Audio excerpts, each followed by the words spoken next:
Next एक चीज़ देख लेना, जो वेलोसिटी होती है हमें इलेक्ट्रॉन की, जैसे जैसे n की वैल्यू बढ़ेगी वैसे वैसे घटेगी, यानी it is highest in first orbit. Velocity of electron increases with increase in positive charge.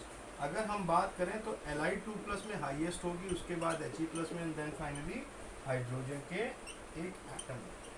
Suppose हमारा इलेक्ट्रॉन n4 पे, इसका मूवमेंट कहाँ पे होना है, जंप्स बैक टू n1। आपको पता है ये हायर ऑर्बिट है, जब ये हायर ऑर्बिट से लोअर पे आएगा तो क्या करेगा, एनर्जी रिलीज करेगा। कई सारे पाथवेज हो सकते हैं इसके। It may jump n4 to n1 directly, it may jump to n4 to n3, then n2 and then n1। It may jump to n4 to n3 and then directly to n1।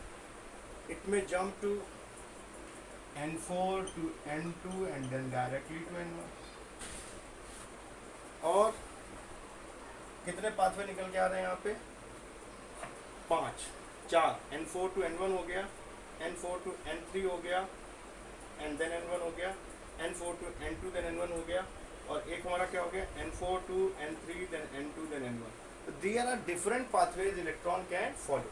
Next हमें क्या देखना है, limitations of Bohr model.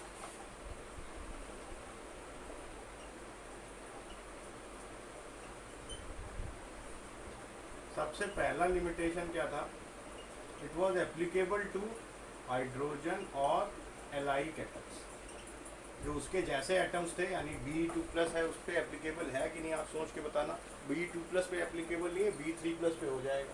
दूसरी बात क्या थी कि ये उन्हीं की बातें कर पाता था, atoms having only one electron, जिनके पास एक इलेक्ट्रॉन था, उन्हीं के बारे में ये पूरे अपनी डिटेल्स, सारी बातों को एक्सप्लेन कर पाता था। इसके जो भी ऑर्बिट्स के डिटेल्स थे या वो थे, फाइनर डिटेल्स होती हैं, it couldn't explain Zeeman effect और Stark effect. It fails in explaining the Zeeman effect,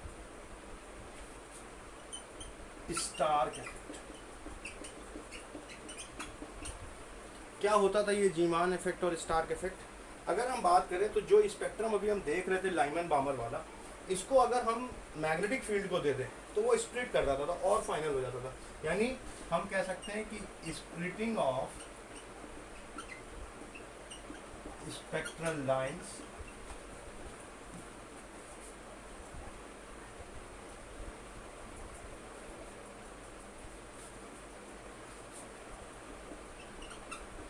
in magnetic field. और इसी तरीके से अगर हम इनको एक्सपोज कर देते थे इलेक्ट्रिकल फील्ड को, तो भी उनमें स्प्लिटिंग आती थी। पर वो स्प्लिटिंग को हम क्या कहते थे, जीमान की जगह हम क्या कहते थे, Stark effect. Splitting of spectral lines in presence of electrical field, ये क्या कहलाता था, जीमान इफेक्ट और स्टार्क इफेक्ट। ये क्या था एक्चुअली में, this was related to fine details, और हम कह सकते हैं फाइन स्प्लिटिंग ऑफ स्पेक्ट्रम।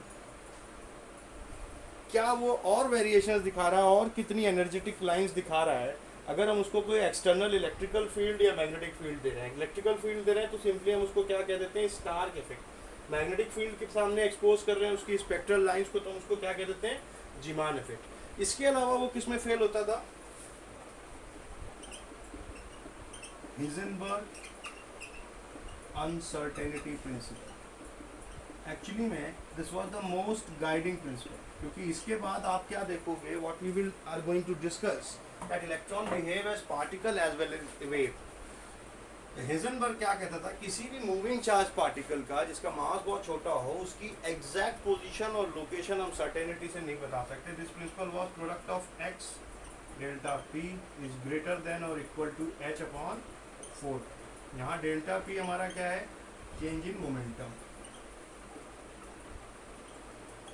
और आपको पता है मोमेंटम के केस में मास कैसा रहेगा, कांस्टेंट। तो हम कैसे लिख सकते हैं, m डेल्टा v, यानी इसको हम और कैसे एक्सप्रेस कर सकते हैं, delta x multiplied by m delta v is greater than और इक्वल टू h/4 पर।